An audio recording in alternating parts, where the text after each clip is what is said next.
পাম্পে এসে তেল না পেয়ে মেজাজ হারালেন বিএনপির নেতা। তেলের সংকটে সাধারণ মানুষের ভোগান্তি এখন ঘটনাটি ঘটেছে ব্রাহ্মণবাড়িয়া বিজয়নগরে। জানা গেছে, নিজের গাড়িতে তেল নিতে স্থানীয় একটি ফিলিং স্টেশনে গিয়েছিলেন ওই বিএনপির নেতা, কিন্তু তেল নেই শুনেই খুবই ফেটে পড়লেন তিনি। মন্ত্রী মহোদয়, ডিসি মহোদয়, এমপি মহোদয়, আপনারা যা বলছেন যদি সত্যিকার অর্থে আপনাদের কথাগুলো সঠিক হয় তাহলে চুর কারা।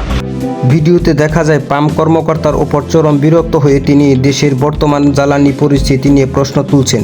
তার অভিযোগ, সাধারণ মানুষের টাকা দিয়েও প্রয়োজনীয় তেল পাচ্ছে না, যা বর্তমান সংকটের একটি বহিঃপ্রকাশ। আমরা তেল পাই না কেন? আমরা পাবেন কেমনে? আমরা তেল কোথায়? আপনি ম্যাক্সিমাম গুলান্তের বাসা দিয়ে দেন তেল গেলন করে রাখছেন। শুধু এই রাজনৈতিক নেতা নন, পাম্পে আসা সাধারণ মোটরসাইকেল চালক এবং পরিবহন শ্রমিকরাও দীর্ঘক্ষণ অপেক্ষা করে তেল না পেয়ে ফিরে যাচ্ছেন। বিষয়টি এলাকায় বেশ চাঞ্চল্য সৃষ্টি করে। জানালি তেলের এই সংকট নিয়ে আপনার মন্তব্যকে আমাদের কমেন্ট করে জানান।